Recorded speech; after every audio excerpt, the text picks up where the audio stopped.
Hello good morning student, कैसे हैं आप लोग। चलिए, तो ये आपका फिजिक्स का जो चैप्टर था उसका पार्ट 4 वीडियो है, ठीक है ना। तो उसमें आप आज हम लोग बात करेंगे, मात्र 2 वीडियो और बनेगा इस चैप्टर का, उसके बाद हम लोग नेक्स्ट चैप्टर में जंप कर देंगे, ठीक है। चलिए, तो आज का चैप्टर का जो मुख्य पॉइंट हम लोग का डिस्कस करना है वो है पारा वैद्युतांक पर बात करेंगे, आपको जाकर के डाई इलेक्ट्रिक कांस्टेंट पे बात करेंगे, और आगे आपको इसमें पढ़ाना वैद्युत विधुर आघूर्ण और अच्छी स्थिति पे बात करेंगे हम लोग, ठीक है ना। यानी विद्युत क्षेत्र तीव्रता के लिए अच्छी स्थिति का व्यंजक जो निकलता है वो आज हम लोग ये 3 पार्ट यानी 3 पॉइंट जो है वो इन दिस वीडियो यानी कि इसमें करने वाले हैं, ठीक है। इस वीडियो में 3 पॉइंट हम लोग सीखेंगे। पारा वैद्युतांक है ना, यानी कि इलेक्ट्रिक कांस्टेंट, ठीक है। अब बढ़िया से इसको पर चर्चा करेंगे। और दूसरा हम लोग सीखने वाले हैं क्या, आपको जाकर के ये वैद्युत विधुर आघूर्ण है ना, यानी कि इलेक्ट्रिक डाइपोल मोमेंट, ठीक है। और तीसरा विद्युत क्षेत्र तीव्रता के लिए आपको जाकर के अच्छी स्थिति में व्यंजक निकालेंगे, ठीक है। तो चलिए स्टार्ट करते हैं। देखिए, बातों को समझना ध्यान से। मान लेते हैं पारा वैद्युतांक में मान लेते हैं, ठीक है। मान लेते हैं कि वायु या निर्वात। अच्छा एक बात बताइए, वायु या निर्वात कहने का मतलब क्या होता है। सबसे पहला पॉइंट ये आप लोग बताइए मुझे कि वायु और निर्वात कहने का मतलब क्या होता है। वायु कहने का मतलब होता है कि हवा वाला एरिया, यानी जहाँ पे हवा हो, ठीक है। और निर्वात कहने का मतलब जहाँ पे हवा नहीं हो, ठीक है। चलिए, तो इसके लिए आपको बताए थे, मान लेते हैं इसके लिए F1 मानते हैं, ठीक है। जैसे यहाँ पे एक आवेश यहाँ है Q1 और एक आवेश मानते हैं यहाँ पे Q2, ठीक है। और इसके बीच की दूरी मान लेते हैं कि R है, इसके बीच की दूरी कितना है R। और ये आवेश F1 क्या Q1 और ये क्या है Q2। तो अगर इन दोनों आवेशों के बीच की दूरी निकालना है तो क्या कूलाम के नियम से ज्ञात किया जा सकता है। तो कूलाम के नियम से अगर हम लोग निकालेंगे तो कूलाम के नियम से निकालेंगे, बोलेंगे F1 बराबर क्या होगा 1/4 पाई एप्सिलॉन का नोट, और Q1 है तो Q1 और Q2 और बट्टा में दोनों का बीच की दूरी कितना है R², तो कह देंगे R², ठीक है। यानी F1 बराबर हो गया 1/4 पाई एप्सिलॉन नोट और Q1 इंटू Q2 का Q1 इंटू Q2 और बटा में क्या हो जाएगा R², ठीक है। चलिए, लेकिन एक बात बताइए, ये तो निर्वात था तब ना, ये निर्वात है बउआ तब ऐसा हो रहा है। लेकिन अगर निर्वात नहीं रहेगा, अगर ये कोई माध्यम रहेगा तब क्या होगा। पॉइंट आएगा कि अगर ये कोई माध्यम रहेगा तब क्या होगा। कोई माध्यम, जैसे यहाँ पे कौन माध्यम लिए थे हम लोग, ये कौन सा माध्यम है, निर्वात माध्यम है या फिर वायु का माध्यम है। परंतु अगर कोई ऐसा माध्यम जो निर्वात भी ना हो वायु भी ना हो तब कोई क्या हो सकता है, ठीक है। तो उस सिचुएशन में कहेंगे F2, यानी उसमें जो बल लगेगा F2 बराबर 1/4 पाई एप्सिलॉन का नोट। और जो कोई दूसरा माध्यम ला रहे हैं ना, उसके लिए हम लोग यहाँ पर कोई दूसरा ABCD का अक्षर रख लेते हैं, मान लेते हैं K, ठीक है ना। चलिए, अब फिर से दोनों के बीच की दूरी वही कहेंगे Q1 इंटू का Q2 और बटा में R²। बात समझ में आ रही है क्या बोल रहे थे हम, क्या बोले कि वायु निर्वात में रहेगा तो फिर ये फॉर्मूला लग जाएगा, कूलाम का नियम इसी पे लागू हो रहा है, ठीक है। और अगर कोई माध्यम में रहेगा तो सेम हो जाएगा, बस खाली एक कोई माध्यम को रिप्रेजेंट करने के लिए एक के वर्ड लेकर के आए, ठीक है। चलिए, अब कहेंगे समीकरण फर्स्ट को समीकरण सेकेंड से क्या करने पर, भाग देने पर। समीकरण फर्स्ट को समीकरण सेकेंड से भाग देने पर, ठीक है। तो इसको फर्स्ट को भाग देंगे तो F1 और इधर बटा में क्या आ जाएगा F2। अच्छा ये नहीं देखिएगा, Q1 Q2 बटा R² से तो ये कट जाएगा, और 1/4 पाई एप्सिलॉन नोट से 1/4 पाई एप्सिलॉन नोट कट गया, बचा क्या ऊपर में 1/1 और नीचे 1/K। अगर K नीचे से ऊपर गुना हो जाएगा तो क्या मिल गया K मिल गया, ठीक है ना। तो इसी को कोई कोई किताब में आपको ऐसे लिखेगा एप्सिलॉन R बराबर एप्सिलॉन बटा एप्सिलॉन नोट, ठीक है। तो ये दोनों बात क्या बराबर, फर्क यहाँ पे हम लोग कुछ दूसरा वर्ड में इस्तेमाल किए, बाकी दोनों सेम है, ठीक है ना। चलिए, ये कैसे निकलता है मालूम चल गया आपको, ठीक है।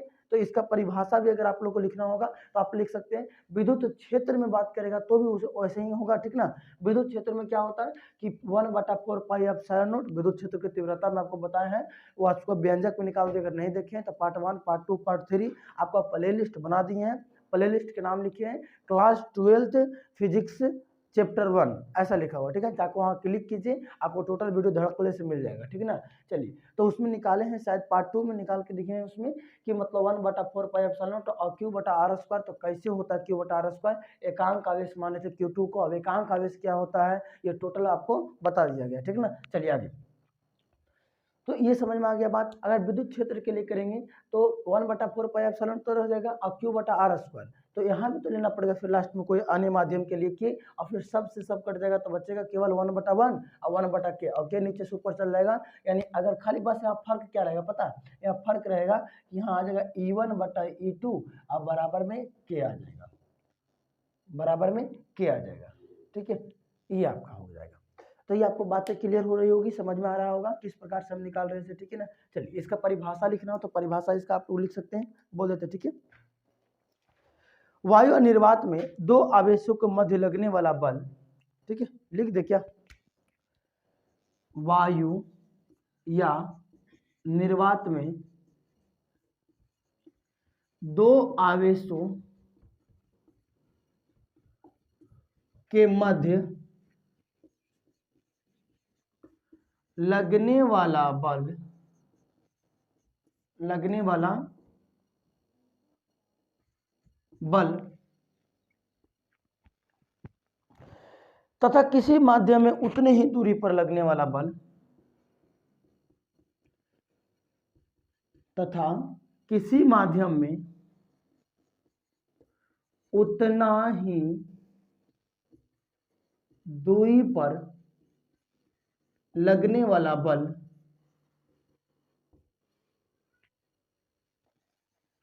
के अनुपात होता है, अनुपात होता है। बात क्लियर हो रही है। ठीक है, लगने वाला बल क्या होता है, के अनुपात होता है। देखिए आपका क्लास 12th वाला का पार्ट, मतलब ये जो पहला चैप्टर है जिसका नाम है विद्युत क्षेत्र तथा विद्युत आवेश तथा क्षेत्र को लिखा हुआ है, विद्युत आवेश तथा क्षेत्र, ये आपका चैप्टर का नाम है। ठीक है ना, ये पार्ट 4 वीडियो है। तो इस टोटल चैप्टर का आपका पैकेज रेडी होने ही वाला है, बस काम चल रहा है। ठीक है ना, कुछ दिन की बात और है, उसके बाद वो पैकेज पूरी तरीके से रेडी हो जाएगा। ठीक है ना, यानी कि आपको बता दें हम, तो ये क्लास 12 का पहला चैप्टर का पैकेज रेडी हो गया, आपको पीडीएफ मिल जाएगा टेलीग्राम चैनल पे। ठीक है, आप लोग पीडीएफ के लिए अगर कमेंट करेंगे इस वीडियो में तो आपको पीडीएफ मिल जाएगा, उसके लिए टेंशन नहीं लीजिए। ठीक है ना, आपको पूरी तरीके से कंटेंट यानी बेस्ट कंटेंट आपको देने का काम करेंगे। आप कंटेंट एक बार पढ़ के देखिएगा, आप इसको पढ़ के देखिए इस प्रकार से कितना अच्छा आपको समझा पा रहे। ठीक है ना, यानी वायु अनिर्वात के लिए रहेगा तो F1 बराबर 1/4 pi epsilon not Q1 × Q2 बटा में R²। और कोई दूसरा माध्यम है तो ये के आया है कोई दूसरा माध्यम को ही रिप्रेजेंट करने के लिए, तो इसको अगर भागा देंगे समीकरण फर्स्ट को समीकरण सेकेंड से, तो F1/F2 बराबर, और ये टोटल को टोटल भागा दीजिएगा तो कट जाएगा, ये भी कट जाएगा।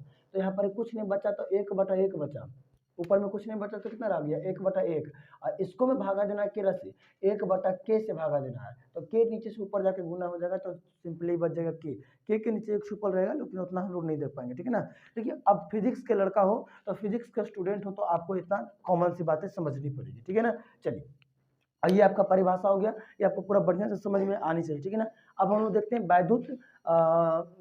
वैद्युत द्विध्रुव आघूर्ण देखते हैं। ठीक है ना, चलिए कॉपी में हेडिंग लगाइए वैद्युत द्विध्रुव आघूर्ण, इसको हटाते हैं। ओके,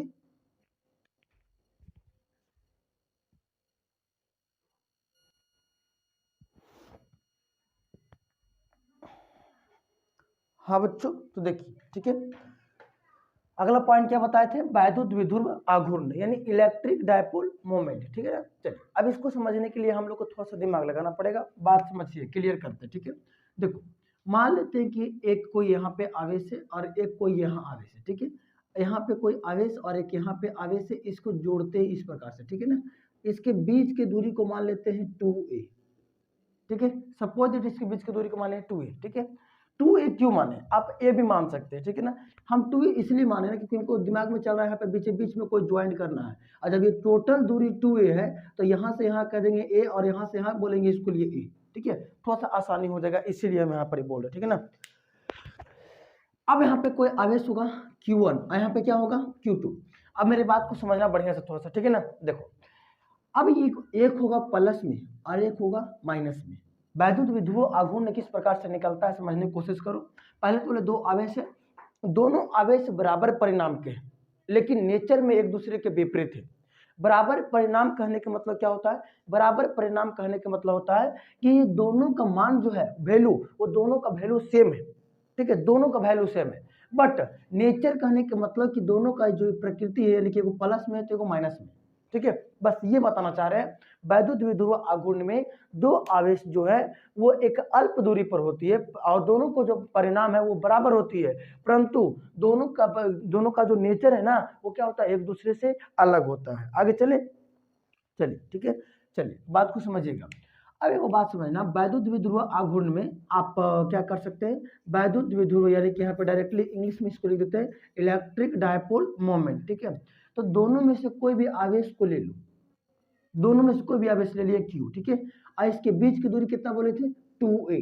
तो आपको वो फॉर्मूला याद रखना है कि वैद्युत द्विध्रुव आघूर्ण बराबर वैद्युत द्विध्रुव आघूर्ण बराबर जो फॉर्मूला होता है, आपका ये प्रश्न पूछा जा चुका है, तो होता है Q मतलब आवेश, Q मतलब आवेश और गुना ये क्या दो, ये क्या लिखे दोनों आवेश के बीच की दूरी है ना, यानी इसको लिख देते हैं बीच के दूरी। तो अगर आपसे कोई पूछेगा बीच के दूरी कि बताइए वैद्युत द्विध्रुव आघूर्ण का फॉर्मूला क्या होगा, तब आपको आंसर देना पड़ेगा दोनों आवेशों के एक सम्मिलित आवेश गुने बीच के दूरी, ठीक है ना, यानी कि बीच की दूरी के गुणनफल को ही क्या कहते हैं, वैद्युत द्विध्रुव आघूर्ण कहते हैं, ठीक है ना। चलिए अब एक छोटी सी बात, अब ये क्या होता है, एक सदिश राशि होता है ना, यह एक सदिश राशि है, ये भी आपको समझते चलना है कि वैद्युत द्विध्रुव क्या होता है, एक सदिश राशि होता है, ठीक है। अब इसकी दिशा पूछेगा, दिशा कहाँ से कहाँ होगा, तो दिशा मतलब कि किधर से किधर की ओर आएगा, तो हमेशा याद रखना दिशा जो है वो ऋण ध्रुव से धन ध्रुव की ओर आएगा, है ना,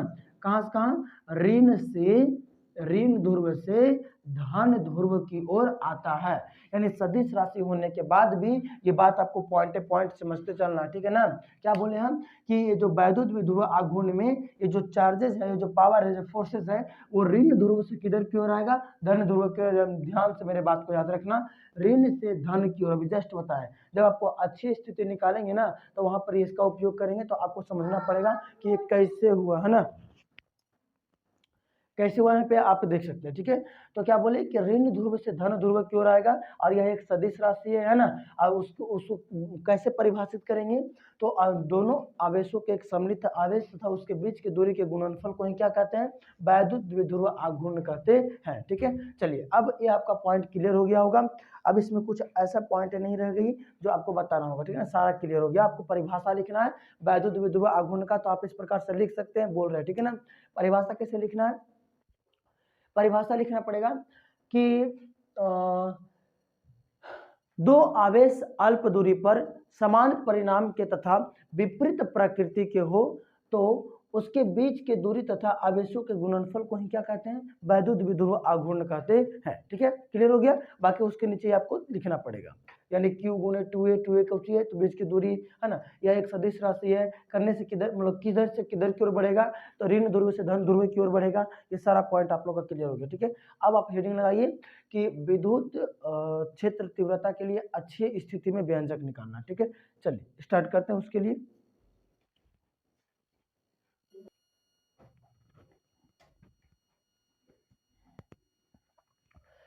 चलिए देखिए पॉइंट आपका मिला, विद्युत क्षेत्र तीव्रता के लिए अच्छी स्थिति में क्या निकालना है, व्यंजक निकालना है। बाबू लोग समझेंगे सबको ध्यान से, ठीक है। देखो इसको ब्लैक मार्कर से समझा देते हैं, यहाँ पे थोड़ा ज्यादा हाइट हो जाएगा। देखो मान लेते हैं कि यहाँ पे कोई आवेश मेरे पास प्लस Q है, ठीक है, एकदम पॉइंट को समझना, और यहाँ पे कोई आवेश है माइनस Q, ठीक है। ये दोनों के बीच की दूरी कितना बोले थे, 2a बोले थे, अभी जस्ट बोले थे विद्युत द्विध्रुव आघूर्ण में बताए थे ना आपको। अब अच्छी स्थिति होता क्या है, सबसे पहला पॉइंट आपको दिमाग में चलेगा कि अच्छी स्थिति क्या होता है। तो अच्छी स्थिति हम लोग कहेंगे कि जब कोई सरल रेखा पर ही कहीं पे ज्ञात करना हो, यानी जब ये कोई रेखा जा रहा है और वो रेखा पर ही कहीं अगर विद्युत क्षेत्र की तीव्रता ज्ञात करना है तो उसको कहेंगे अच्छी स्थिति। लेकिन ऐसा होता है कि सरल रेखा इधर जा रहा है और उसको ऊपर की ओर नीचे की ओर मतलब कहीं दूसरा पोजीशन में बात करेगा, तब उसको कहेंगे निरअक्षीय स्थिति। लेकिन अभी हम लोग क्या कर रहे हैं, अच्छी स्थिति बात कर रहे हैं, ठीक है। तो अच्छी स्थिति के लिए निकालना है तो इसको बस थोड़ा सा आगे लेकर के जाओ। मान लेते हैं कि हमको यहाँ कोई बिंदु P है, ठीक है, और यहाँ हमको निकालना है।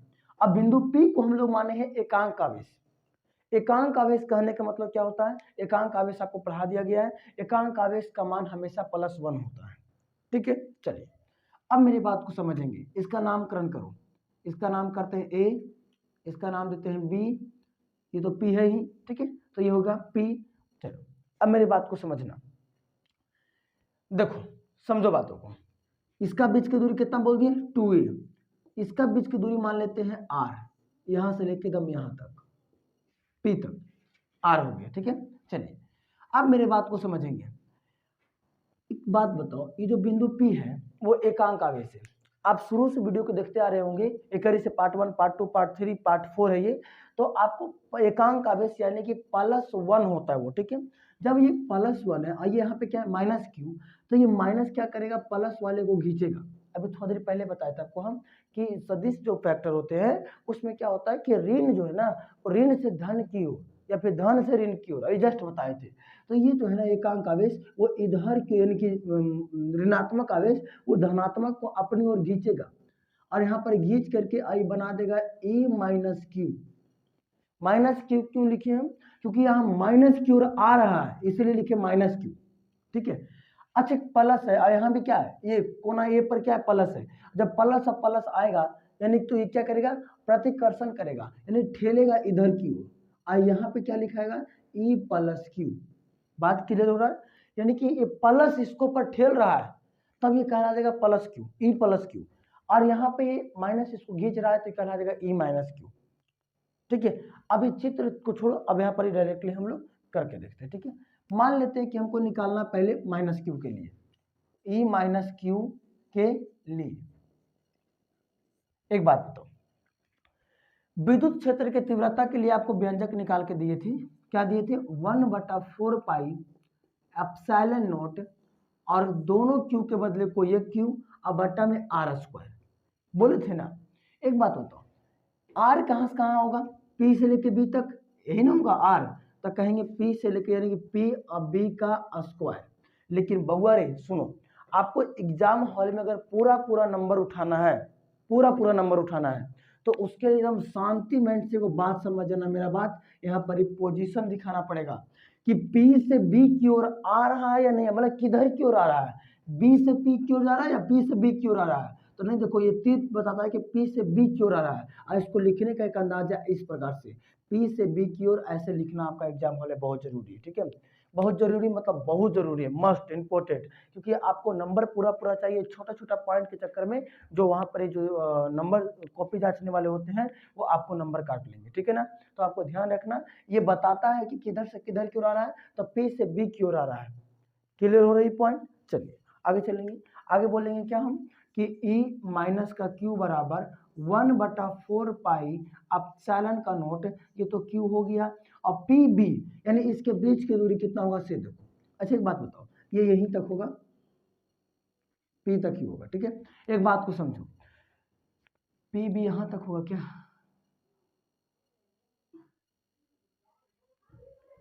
यहां तक नहीं आएगा, ये यहीं तक जाएगा।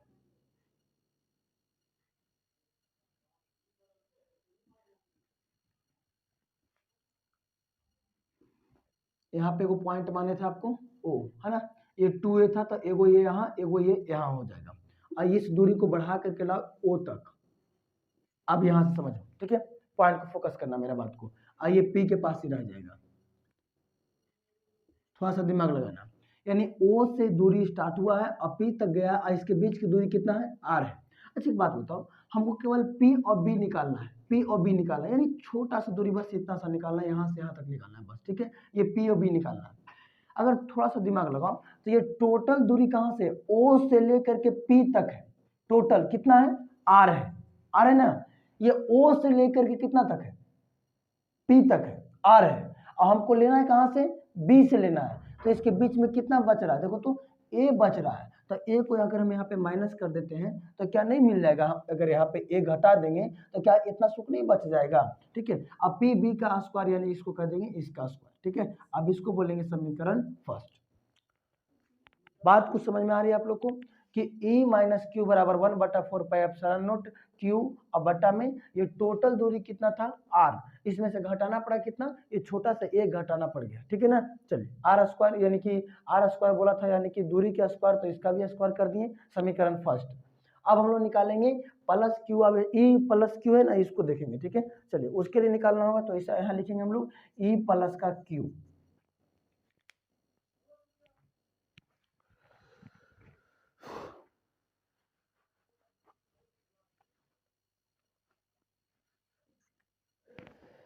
देखिए इसके लिए निकालिए तो 1/4 पाई एप्सिलॉन का नोट, यहाँ दोनों जगह से क्यू बोल देंगे क्यू बार, पी बी का स्क्वायर था वहां पर ही। अब इसके बीच की दूरी देखो, यहाँ है ना, इसके बीच की दूरी निकालेंगे तो ए से लेके कहाँ तक, पी तक। अब देखो ए के कारण ये उधर की ओर ठेल भी रहा था, तो पोजीशन भी ठीक ही बोला रहा है, ए से लेके पी तक, यानी इसकी दूरी हो जाएगा ए पी का स्क्वायर। अब अगर इसको दिखाना हो हमको कि कौन सा दिशा की ओर जा रहा है, तो कैसे दिखा सकते हैं इसको हम लोग, ए से ठेले थे तो इधर ठेलाल जा रहा है, तो कहेंगे इसका दिशा आ जाएगा ए पी। इस प्रकार से वेक्टर लगा देना। क्लियर हो रहा है पॉइंट। चलिए अब इसको अगर हम लोग नीचे लिखेंगे तो बोलेंगे 1/4 पाई एप्सिलॉन का नोट और क्यू बटा ए पी, यानी इतना सुख ओ से लेके पी तक आर है, आर है, लेकिन थोड़ा सा इधर और बढ़ना है, तो थोड़ा सा का मान कितना है ए, यानी इसमें ए जोड़ देंगे और इसका स्क्वायर कर देंगे और कहेंगे समीकरण सेकेंड। बात समझ में आ रही है? अभी तक कुछ समझ में आया आप लोग को? समीकरण सेकेंड हो गया, ठीक है। चलिए अब एक मेरी बात को सुनेंगे, ठीक है ना। देखो जब कोई ऐसा एकांक आवेश जब कोई ऐसा एकांक आवेश, देखो यहाँ पे एकांक आवेश बोल रहे हैं, दिमाग लगाओ। जब कोई ऐसा एकांक आवेश जिसके दोनों तरफ, एक तरफ मतलब ये दिशा दोनों ओर बढ़ती हो, जैसे इधर इसको ध्यान दो तो एक बार इधर की ओर आ रहा है तो एक बार इधर की ओर आ रहा है ना। जब दोनों ओर इस प्रकार से बढ़ती हो तो उस पर लगने वाला जो बल होगा ना, यानी कि जो विद्युत क्षेत्र की तीव्रता लगेगा, वो दोनों के अंतर के बराबर होगा। अंतर के बराबर कहने का मतलब कि जो बड़ा होगा उसमें से छोटा वाला घट जाएगा। जैसे मान लेते हैं इधर जाने वाला जो है बड़ा है और इधर जाने वाला छोटा है, तो फिर दोनों में से कोई बड़ा वाला को आगे रखेंगे, छोटा वाला को बाद में रखेंगे और उसके बाद वो घटा देंगे, ठीक है। तो चलिए अब हम लोग स्टार्ट करते हैं घटाने वाला काम। कहें कुल परिणाम, कुल परिणाम यानी ई बराबर, अच्छी छोटी सी पॉइंट आप बताओ कि कौन बड़ा होगा, ई माइनस क्यू बड़ा होगा या ई प्लस क्यू बड़ा होगा, कौन बड़ा होगा? एक बात को सोचो और बताओ, ठीक है, कौन बड़ा होगा। तो देखो ये माइनस क्यू कहने का मतलब क्या होगा, माइनस क्यू, एक बात बताइए मेरे बातों को समझो, ये माइनस क्यू है जो इधर की ओर लेकर के आ रही है और ये पास में है, पास में है। ये देखो यहाँ पर ये प्लस क्यू यहाँ है, तो जब यहाँ से ये बल लगाएगा और यहाँ लगाएगा तो थोड़ा सा तो दूर है तो कम बल लगेगा, लेकिन ये पास में है तो ज्यादा ज्यादा बल लगा के ये खींचेगा, है ना। तो इसलिए कह देंगे कि बड़ा कौन है, माइनस का ई क्यू बड़ा है, यानी ई क्यू माइनस का बड़ा है और इसमें से घटा देंगे किसको, ई प्लस क्यू को घटा देंगे। बातें क्लियर हो रही है? चलिए आगे कहेंगे, और ई माइनस क्यू वाला कहाँ है जी, 1/4 पाई एप्सिलॉन नॉट और क्यू बटा पी बी के स्क्वायर, यही है। नहीं इसका ई क्यू का क्या है, 1/4 पाई एप्सिलॉन नॉट और क्यू बटा आर प्लस ए का होल स्क्वायर। तो ऐसा करते दोनों जगह से 1/4 पाई एप्सिलॉन नॉट को बाहर निकाल लो, 1/4 पाई एप्सिलॉन नॉट को बाहर निकाल लो, और क्यू भी दोनों जगह है तो क्यू भी बाहर कर लो। तो यहाँ बच गया क्या, बच गया यहाँ से 1/आर माइनस ए का होल स्क्वायर, अरे घटाना है, और इसमें क्या बच गया 1/आर प्लस ए का होल स्क्वायर बचा। बात समझ में आ रही है? ठीक है। चलिए अब इसको यहाँ लेके आते हैं, यहाँ लिखेंगे 1/4 पाई एप्सिलॉन का नोट और ये क्यू हो गया।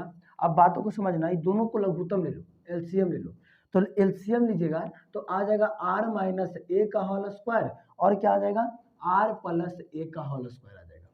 बात समझ में आ रही है? और r माइनस ए से मिल जाएगा तो ये r प्लस ए जो है ना वो आके एक से गुना हो जाएगा, तो यहाँ लिखा जाएगा r प्लस ए का होल स्क्वायर लिखा जाएगा। बीच में माइनस है तो माइनस दे देंगे, और अबरी में क्या होगा कि r प्लस ए का होल स्क्वायर कटेगा तो अबरी माइनस वाला जाके ऊपर में लिखा जाएगा r माइनस ए का होल स्क्वायर। बात समझ में आ रही है आप लोग को क्या हम बोल रहे हैं इससे? ठीक है। चलिए आगे चलेंगे तो बोलेंगे क्यू 1/4 पाई एप्सिलॉन का नोट, ये हो जाएगा क्यू। अब मेरे एक बात समझना, ठीक है, मेरे बात को समझो, यहाँ लिख रहे हैं, यहाँ लिख रहे हैं बात को, ठीक है। और बात क्या है कि जब a प्लस बी का होल स्क्वायर रहे, अब बीच में माइनस रहे, और फिर a माइनस बी का होल स्क्वायर रहे, तो इसको सब को हटा के 4ab लिखना पड़ता है, 4ab लिखना पड़ता है। ये एक फार्मूला होता है कि a प्लस बी का होल स्क्वायर और माइनस में a माइनस बी का होल स्क्वायर बराबर क्या होगा 4ab, क्योंकि a स्क्वायर से a स्क्वायर कट जाएगा, अब b स्क्वायर से b स्क्वायर कट जाएगा, और 2ab और 2ab क्या बच जाएगा 4ab बच जाएगा, ठीक है। चलिए तो यहाँ से अगर निकालेंगे 4ab ऊपर ऊपर वाला देखो बढ़िया से, तो इसी फार्मूला पे सेट हो रहा है। आर प्लस ए का होल स्क्वायर और माइनस आर माइनस ए का होल स्क्वायर इसी पे सेट हो रहा है। तो निकालेंगे 4ab, तो बोलेंगे 4 और ए की जगह पे आर है और बी की जगह पे ए है। ठीक है, चलिए अब नीचे वाले को हल करेंगे। तो नीचे वाले को हल करेंगे तो क्या आएगा पता है तुम लोग को? नीचे वाले को हल करिएगा तो दोनों को हल करके आएगा r square minus a square, आई टोटल के आ जाएगा होल स्क्वायर।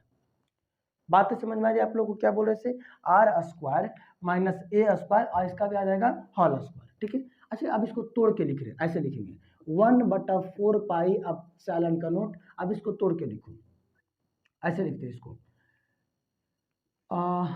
इसको ऐसे लिखते हैं, यहाँ क्यू है, क्यू इंटू ये 4 को लिखेंगे 2a गुने 2r, ऐसे लिखते हैं। ठीक है, देखो क्यों लिखिए इसके पीछे का वजह है हम बताने वाले, बहुत जल्द बताने वाले। ठीक है, क्यों लिखिए इसके पीछे का वजह बताने वाले। देखो ये क्यू था तो क्यू गुना में आई 4 को तोड़ दिए 2 के, आइए ए आगे लेके चलाएं और इसको आर को अलग फेंके और इस 4 को जो दूसरा वाला जो 2 टुकड़ा था उसको इसको दे दिए। यानी अगर फिर से गुना करेंगे तो 2 दूना 4 और आर को ए से करेंगे तो आर ए भी हो जाएगा। आप ऐसे क्यों किए? तो अभी वैद्युत द्विध्रुव आघूर्ण में पढ़ाए थे कि वैद्युत द्विध्रुव आघूर्ण क्या होता है, यानी पी बताए थे उसको। वो क्या होता है कि क्यू यानी आवेश और उसके बीच की दूरी के गुणनफल के बराबर होता है। यानी इसीलिए कहेंगे 1/4 पाई एप्सिलॉन का नोट, आई दोनों गुणनफल के बराबर होता है तो उसके बदले पी दे देंगे, आई गुना में 2r रह गया, आई बट्टा में बोल देंगे आर स्क्वायर माइनस का ए स्क्वायर, आई टोटल का हो जाएगा होल स्क्वायर। अभी समझ में आया पी क्यों दिए? ये पी रिप्रेजेंट कर रहा है वैद्युत द्विध्रुव आघूर्ण को। ठीक है, चलिए अब यहाँ तक बात समझ में आ रही है। ठीक है, अगर आपको यहाँ तक भी निकाल कर छोड़ दीजिएगा तो दिक्कत नहीं होने वाला है, बट अभी आपको यहाँ पर और थोड़ा सा निकाल के चलना है। और निकालना है तो कैसे निकालना है बताना होगा कि आर जो है ना वो वेरी लेस देन ए। इसका मतलब समझ तू क्या होता है? इसका मतलब होता है ना कि आर जो है ना वो ए की अपेक्षा काफी ज्यादा बड़ा है और ए का जो मान है वो नगण्य है। नगण्य मानो कि नहीं के बराबर बोलेंगे। ठीक है ना, ए का मान। तो इस प्रकार से अगर फाइनली निकालेंगे तो फाइनली हम लोग को क्या आ जाएगा,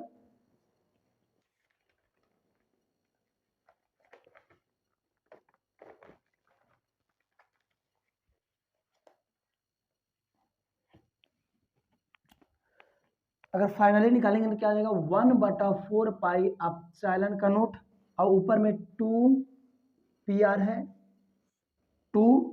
है ना।